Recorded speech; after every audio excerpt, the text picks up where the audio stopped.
Ah, ces pauvres élus locaux, confrontés à la pingrerie de l'État, qui veut les mettre au régime sec.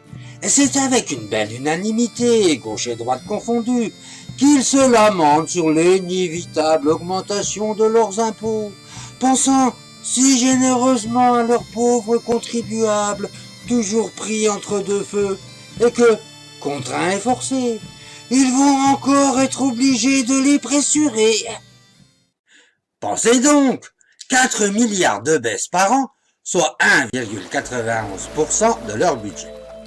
Le baratin bien rodé, aucune voix dissonante à l'horizon, un soupçon de chantage, disant que forcément, si l'on ne veut pas d'augmentation d'impôts, il faudra bien réduire les investissements, et que cela va nuire à tout le monde. Pauvre mère qui se serait bien passée de ce rapport de l'INSEE, arrivé à point nommé pour les arrêter de déblatérer. Consacré à l'emploi dans la fonction publique en 2013. Ce rapport constate une augmentation des effectifs des collectivités locales de 2%, soit 40 000 personnes supplémentaires. Les régions n'ont pas embauché, les départements de 1,1 et les mairies se sont éclatées en augmentant leur effectif de 3% en 2 ans. Alors qu'ils savaient parfaitement que les dotations de l'État allaient diminuer.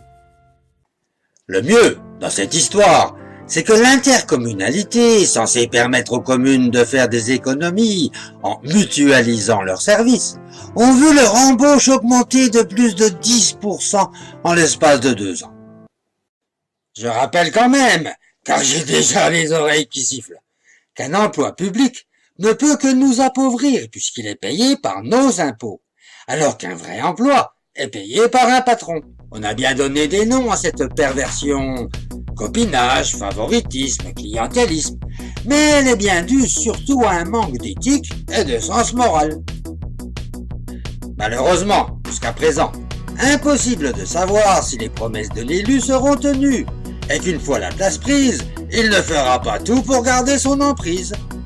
Et cela, même en bafouant la loi de 1905, séparant les églises et l'État, détournée par des maires sans scrupules et qui ne pensent plus à l'intérêt général, mais favorisant certaines communautés, espérant ainsi se faire réélire. Liberté, mon cul. Un tout petit exemple de ces innombrables gaspillages qui pourraient remplir des milliers de pages. Le département de l'Ain a construit 400 ronds-points, dont une bonne partie inutile, dixit le canard enchaîné, pour 300 millions d'euros. La définition d'un investissement, c'est bien de mettre de l'argent dans un projet qui va rapporter, mais certainement pas dans le seul but d'engraisser des entreprises amies. Plus fort, certains maires se servent de leur terrain pour y implanter des éoliennes. Et là, c'est le jackpot. Beaucoup sont devant les tribunaux, grâce aux associations de contribuables. Et le scandale prend de l'ampleur. Inutile d'attendre ces infos sur vos chaînes préférées.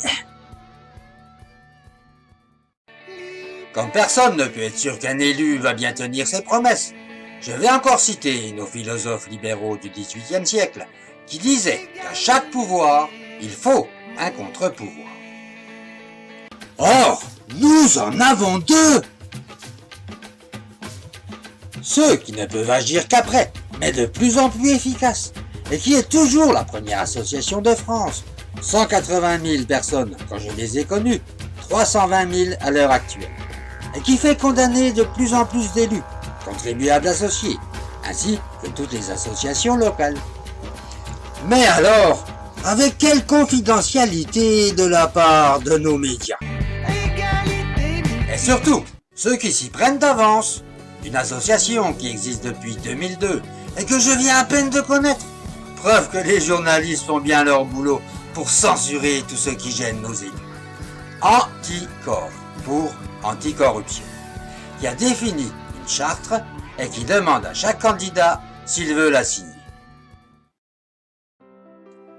Non seulement le futur élu doit s'engager à avoir une transparence totale sur sa gestion, mais de mettre en place une commission comprenant des élus de l'opposition, mais aussi des citoyens qui auront accès à toutes les décisions, la répartition des subventions et contrôler jusqu'au moindre euro les dépenses de la commune. Liberté, mon cul. Égalité, mon cul. Pour de plus amples renseignements, renseignez-vous sur Internet. C'est eux qui ont porté plainte contre Agnès Salle, la bienfaitrice des taxis, et Limoges, la première ville à mettre en place leur commission. Mon message est toujours le même. Ne comptez pas sur une personne providentielle, mais participez aux contre-pouvoirs qui serviront quel que soit l'élu. Et si un candidat vous accoste, chez vous ou au marché, dites-lui simplement que votre décision ne dépendra que de sa signature au contrat anticorps. À part les élections législatives et présidentielles, sujet qui demande d'autres garde-fous, pour tout le reste, nous n'avons pas besoin de politicards, mais de gens qui acceptent d'avance d'être contrôlés, et le contrat qu'ils doivent signer est vraiment contraignant. Et à ce moment-là, qu'il soit de gauche, de droite ou non encarté, cela n'aura plus grande importance. Nous avons juste besoin de bons gestionnaires honnêtes. S'il en existe encore.